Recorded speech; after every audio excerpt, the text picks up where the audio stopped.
Former special advisor to the foreign minister of Ukraine is in our studio, Cormac Smith. Hello, Cormac. Henry, hello. It's lovely to see you again. The pleasure is all mine. So, the burning question. Antonio Gutierres in Russia. Well, yeah, why? What was it after all? Well, I said earlier on this week, this seriously calls into question the credibility and indeed the integrity of the Secretary General of the United Nations. This is the same Secretary General who refused an invitation to a Ukrainian peace conference that was held in Switzerland earlier this year. Yet he seems very, very happy to go and shake hands and give warm embraces to some of the world's worst autocrats and dictators. And look, we know that the axis of evil that is comprised of Russia, China, North Korea, and Iran, and Putin and Xi in particular, have made no secret of how much they detest our rules-based order. And increasingly, Vladimir Putin is, I think, using the BRICS as a platform to oppose our rules-based order.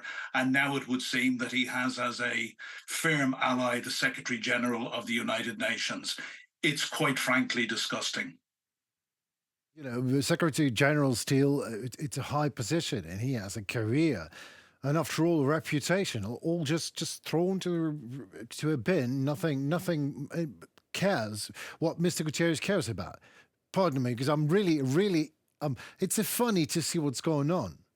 Of course, the BRICS summit is a show-off to show that Putin is not isolated. I understand that. It didn't went too well, if you ask me. But do you think Putin found what he wanted? And what is it that exactly he wanted to find, anyway?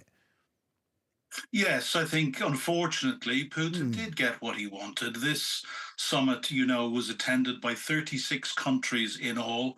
It was also attended by new BRICS members, among them the United Arab Emirates and Egypt. So, as I said already, Putin is increasingly using the BRICS, which started off as an economic platform, as a platform to oppose our rules-based order. And if anybody needs reminding of the rules-based order that came out of the rubble of the Second World War, and it is based on, human rights, freedom, democracy, and above all else, the rule of law, the idea that one country can simply not march into another country and use force to take what it wants. I certainly thought growing up and being educated in the 1980s that we had seen the end of those times in history with the end of the Second World War. But here we are in 2024. And, we're closer to the brink of a third world war than we have been in your or my lifetime, Henry.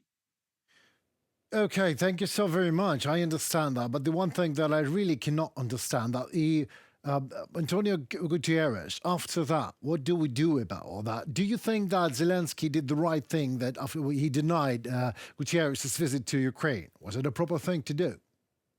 Yes, I absolutely think it was the proper thing to do because Guterres has clearly chosen his side, and that is a side against the rules-based order and everything that we stand for and aspire to. And yes, our leaders have made many mistakes over the years, which people constantly try and point out to me when I say this, but we are democracies. And the thing about our country, as in Ukraine, our governments are based on a democratic vote, and they are there to work in the interests of their people.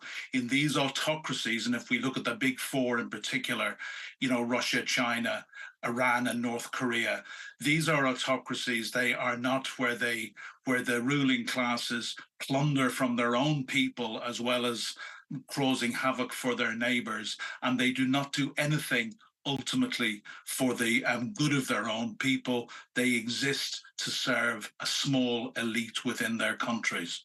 And I would repeat again, by his actions this week, Guterres has clearly chosen a side, and I'm really not sure what useful purpose the United Nations serves anymore, certainly not in the context of Russia's genocidal and illegal war against Ukraine. Cormac, again, thank you so very much for your passion and for your time. We talk very soon, I hope. Thank you. Thank you, Henry. Thank you. Goodbye. It was our dear friend of Ukraine and my personal friend. I'd like to thank that, Cormac Smith, a former special advisor to the Foreign Minister of Ukraine, in our studio. Thank you. Well, that was it for tonight. It was me, Henry Keane, and UATV English. We're doing our best to deliver hard truth in easy terms for you. Hope we succeeded. If so, please be sure to like, share, and subscribe, as it is exactly your support that matters. Thank you so very much, and goodbye.